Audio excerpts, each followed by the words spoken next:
जय हिंद दोस्तों। आज जानेंगे वायुमंडलीय अपवर्तन क्लास 10। जितने वायु के संपर्क में आते हैं सब वायुमंडलीय अपवर्तन है। तो जानेंगे, आज हम लोग जानेंगे तारे क्यों टिमटिमाते हैं, सूर्योदय के समय सूर्य लाल प्रतीत क्यों होता है।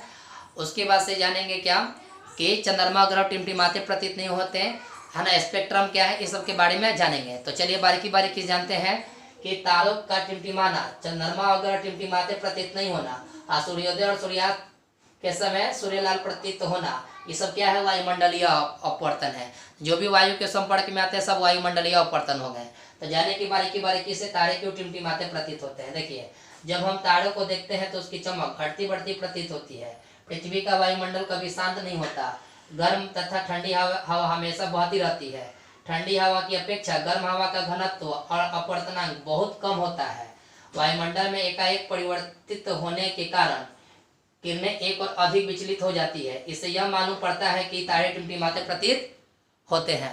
तो अब आइए मेरे तरफ से आपको बताते हैं। आप पर स्टेप जो है स्टेप लिखा है सर, एक स्टेप में आपको आंसर दम बोलना होगा। चलिए यहाँ पर क्या बोलिएगा, जब हम तारों को देखते हैं उसकी चमक घटती बढ़ती प्रतीत होती है। क्लियर हो गया।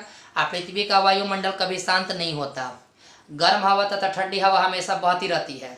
थर्ड स्टेप हो गया। ठंडी हवा और गर्म हवा की अपेक्षा अपवर्तनांक बहुत कम होता है। क्लियर हो गया।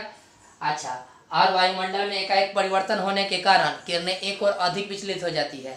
इससे मालूम चलता है कि, है ना, मालूम चलता है कि तारे टिमटिमाते प्रतीत होते हैं। यहाँ तक आप समझ गए होंगे। चलिए नेक्स्ट समझते हैं, चंद्रमा और ग्रह टिमटिमाते प्रतीत नहीं होते क्यों। लिखा हुआ है क्या, क्योंकि तारों की तुलना में चंद्रमा और ग्रह पृथ्वी के बहुत निकट है। यानी तारों की तुलना में चंद्रमा और ग्रह पृथ्वी के बहुत निकट है। तारों को प्रकाश का बिंदु स्रोत समझा जाता है। तारों को क्या समझा जाता है, प्रकाश का बिंदु स्रोत। जबकि चंद्रमा और ग्रह फैला हुआ पिंड जैसा होता है। चंद्रमा और ग्रह क्या होता है, फैला हुआ पिंड जैसा होता है। जो पिंड होगा वो कभी नहीं चमकेगा, ये ध्यान में रखिएगा। इससे यह मालूम पड़ता है कि चंद्रमा और ग्रह टिमटिमाते प्रतीत नहीं होते। अब आइए, जितना देखिए 1 2 3 स्टेप में आंसर आ जाएगा आप लोग का। तो पहला स्टेप में आप लोग क्या बोलिएगा, क्योंकि तारों की तुलना में चंद्रमा और ग्रह, है ना, पृथ्वी के बहुत निकट है। तारों की तुलना में चंद्रमा और ग्रह पृथ्वी के बहुत निकट है। यहाँ तक कंप्लीट। दूसरा का स्टेप बोलिएगा कि तारों को, है ना, तारों को प्रकाश का बिंदु स्रोत समझा जाता है ना। जबकि चंद्रमा और ग्रह फैला हुआ पिंड जैसा है। इससे मालूम चलता है कि चंद्रमा और ग्रह टिमटिमाते प्रतीत नहीं होते। अब आते हैं, सूर्योदय के समय सूर्य लाल प्रतीत क्यों होता है। यानी सूर्य जब उगता है तो लाल और डूबता है तो लाल क्यों होता है, याद रखिएगा। ठीक है, तो आपको बताते हैं। ठीक है, सूर्योदय और सूर्यास्त के समय वायुमंडल से होकर सूर्य की प्रकाश को आधी दूरी तय करनी पड़ती है। यानी कि सूर्य की प्रकाश को आधी दूरी तय करनी पड़ती है और अधिक कणों से होकर गुजरना पड़ता है। आधी दूरी तय करनी पड़ती है और अधिक कणों से होकर गुजरना पड़ता है। ठीक है, जो वायुमंडल जो मुख्य नीले रंग को प्रकिरणित करती है, जो मुख्य क्या करती है, नीले रंग को प्रकिरणित करती है। अतः जो बचा हुआ प्रकाश हमारी आंखों पर पड़ता है, आंखों तक आता है, जो लाल रंग की होती है। कैसे रंग की होती है, लाल रंग की होती है। यही कारण है कि सूर्योदय और सूर्यास्त के समय सूर्य लाल प्रतीत होता है। तो चलिए अब देखिए 1 2 3 स्टेप में आंसर याद रखिए।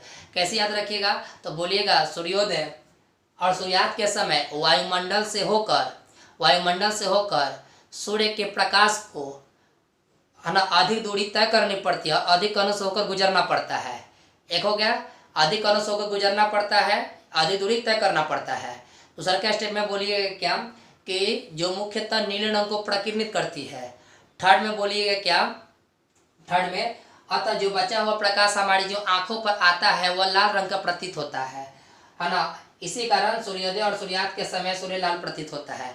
यहाँ तक आप लोगों को कंप्लीट हो गया होगा। तो फिर से एक बार जानते हैं बारीकी से कि तारे क्यों टिमटिमाते हैं। तो याद रखिए, जब हम तारों को देखते हैं तो उसकी चमक घटती बढ़ती प्रतीत होती है। क्लियर हो गया। पृथ्वी का वायुमंडल कभी शांत नहीं होता, गर्म हवा तथा ठंडी हवा हमेशा बहता रहता है। ठीक है, और ठंडी हवा की अपेक्षा गर्म हवा का घनत्व तो बहुत कम होता है। क्लियर। वायुमंडल में एकाएक जब परिवर्तन आता है तो किरणें एक और अधिक विचलित हो जाती है। ठीक है, इससे हमें यह मालूम चलता है कि तारे टिमटिमाते प्रतीत होते हैं। यहाँ तक कंप्लीट। अब आते हैं, चंद्रमा और ग्रह टिमटिमाते प्रतीत नहीं होते क्यों। तब बोलिएगा कि क्योंकि तारों की तुलना में चंद्रमा और ग्रह पृथ्वी के बहुत निकट है। यहाँ तक कंप्लीट। चलिए तारों को क्या बोला गया है, तारों को प्रकाश का बिंदु स्रोत माना गया है। क्लियर हो गया। थर्ड में बोलिएगा कि जबकि चंद्रमा और ग्रह फैला हुआ पिंड जैसा है, इससे यह मालूम चलता है कि चंद्रमा ग्रह टिमटिमाते प्रतीत नहीं होते हैं। लास्ट में देखिएगा सूर्योदय का समय सूर्यलाल प्रतीत क्यों होता है। पहले का स्टेप में सूर्योदय और सूर्यास्त के समय है ना, सूर्योदय और सूर्यास्त के समय वायुमंडल से होकर प्रकाश, सूर्य के प्रकाश को अधिक दूरी तय करनी पड़ती है और अधिक कोनों से होकर गुजरना पड़ता है। एक स्टेप में बंद बोल देना है। दूसरा स्टेप में बोलिएगा क्या, जो नीले रंग की प्रकिरनित करती है ना, जो मुख्यतः नीले रंग को क्या कर देती है, प्रकिरनित कर देती है ना। अतः जो बचा हुआ प्रकाश हमारी आंखों पर आता हुआ लाल रंग का प्रतीत होता है। इससे यह मालूम चलता है कि सूर्योदय और सूर्यास्त के समय सूर्यलाल प्रतीत होता है। तो आप लोग इसके स्क्रीनशॉट ले लें, फिर हम लोग नेक्स्ट देखते हैं।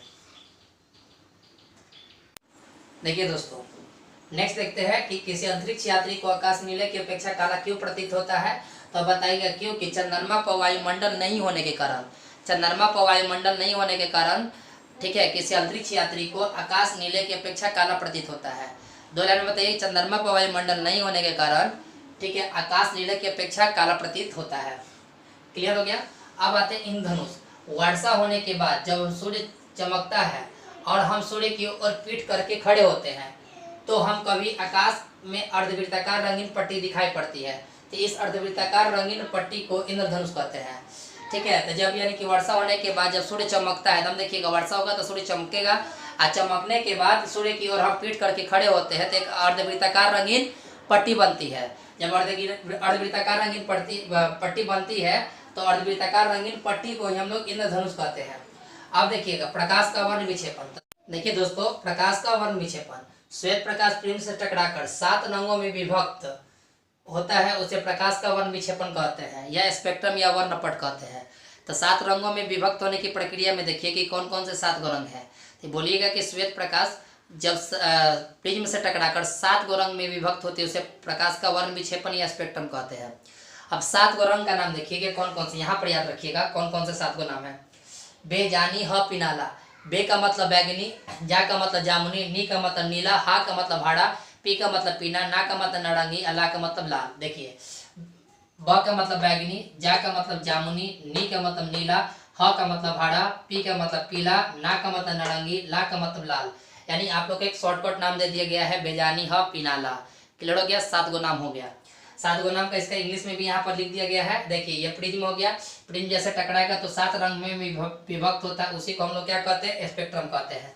रेलवे के सिग्नल का प्रकाश लाल रंग का ही क्यों होता है। तो लिखा है कि क्योंकि लाल रंग कुएं और धुएं में सबसे कम प्रकिरणित करती है। जो सबसे कम प्रकिरणित करती है उसको ऊपर की ओर रखा जाता है। देखिए दोस्तों, क्लास 10 का अति लघु उत्तरीय देखेंगे। तो फर्स्ट नंबर है, नेत्र के किस गुण को विभिन्न दूरियों पर स्थित वस्तुओं को फोकस करने में सहायता करता है, उसे क्या कहते हैं, समंजन क्षमता। क्या भिन्न दूरियों पर स्थित वस्तुओं के प्रतिबिंब को फोकस करने के लिए नेत्र में किस फोकस दूरी के सिलेडी पेशियों को द्वारा परिवर्तित की जाती है। तो उत्तल लेंस द्वारा। इधर आपका क्वेश्चन मिल जाएगा दोस्तों, किसी व्यक्ति के चश्मे में लगे लेंस की प्लस 1.5D है, लेंस उत्तल है या अवतल है, या प्लस का चिन्ह है दोस्तों तो उत्तल लेंस होगा। ठीक है, उत्तल लेंस होगा आप लोग का। चलिए क्वेश्चन नंबर 4 आते हैं। मानव नेत्र के 3 मुख्य दृष्टि दोष के नाम बताइए। निकट, दूर, जरा। ठीक है, बताया गया था। 5 नंबर, स्पष्ट दृष्टि की न्यूनतम दूरी कितनी होनी चाहिए दोस्तों, 25 सेंटीमीटर। 6ठा नंबर में स्पष्ट दूरी की न्यूनतम दूरी का मान लगभग कितना होना चाहिए, तो 25 सेंटीमीटर। 7वां नंबर में नेत्र की समानांतर दृष्टि के लिए दूर स्थित और निकट स्थित कितनी दूरी होनी चाहिए, तो सर इसका भी 25 सेंटीमीटर। 8वां नंबर है कि जब हम नेत्र से किसी वस्तु की दूरी को बढ़ा देते हैं तो नेत्र में प्रतिबिंब दूरी क्या होता है। 8वां नंबर का होगा सर समंजन क्षमता के कारण प्रतिबिंब दूरी में परिवर्तित नहीं होता है। 9 नंबर क्वेश्चन है, एक व्यक्ति जिसका नेत्र निकट दृष्टि दोष से ग्रसित है वह 1.5 मीटर की अधिक दूरी पर वस्तुओं को स्पष्ट रूप से नहीं पता कर सकता, तो दृष्टि करने के लिए उसे किस प्रकार के लेंस का व्यवहार करना चाहिए।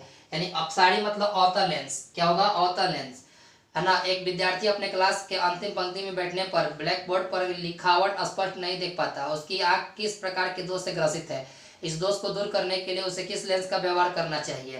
तो दोस्तों अवतल लेंस का व्यवहार करना चाहिए, यानी निकट दृष्टि दोष। 11 नंबर आएंगे दोस्तों, नेत्र लेंस की फोकस दूरी कम हो जाने से कौन सा दृष्टि दोष होता है? 11 नंबर का आंसर होगा निकट दृष्टि दोष। 12 नंबर का आंसर, एक व्यक्ति के चश्मे में अवतल लेंस लगा है, वह किस लेंस से ग्रसित है? तो दोस्तों नंबर 12 नंबर का निकट दृष्टि दोष। 13 नंबर, किस दृष्टि में किसी वस्तु का प्रतिबिंब रेटिना के पीछे बनता है? तो उत्तल लेंस। अब आते हैं दोस्तों 14 नंबर के, एक स्पष्ट चित्र निकट दृष्टि दोष का वर्णन करें। तो दोस्तों इसका चित्र बना लीजिएगा आप लोग। 14 नंबर का किताब में देखिएगा, निकट दृष्टि दोष लिखा होगा, बना लीजिएगा। दीर्घ दृष्टि दोष किस प्रकार के लेंस द्वारा दूर किया जा सकता है? तो 15 नंबर का उत्तल लेंस। 16 नंबर, तारों के टिमटिमाने की व्याख्या किस सिद्धांत पर आधारित है? वायुमंडलीय अपवर्तन के सिद्धांत पर बताए थे। श्वेत प्रकाश के विभिन्न रंगों में विभक्त होने की घटना को क्या कहते हैं? वर्ण विक्षेपण। 18 नंबर का होगा दोस्तों कि जब श्वेत प्रकाश एक प्रिज्म से होकर गुजरता है तो किस रंग का प्रकाश सबसे अधिक विचलित होगा, सबसे कम होगा? तो सबसे अधिक होगा सर बैगनी का, सबसे कम होगा लाल का। 19 नंबर देखते हैं, एक क्या प्रकाश रंगों के तरंग पर निर्भर करता है? तो लिखिएगा हाँ। 20वां नंबर, प्रकाश के किस रंग के लिए तरंग दैर्घ्य अधिकतम होता है? प्रकाश के लाल रंग के लिए, प्रकाश के लाल रंग के लिए। 21 नंबर है कि लाल रंग दूर से देखने पर ही लाल क्यों दिखाई देते हैं? तो लाल रंग सबसे कम प्रकिरणित करती है, इसीलिए। क्या कारण है कि आकाश का रंग नीला दिखाई पड़ता है? तो प्रकाश के प्रकीर्णन के कारण।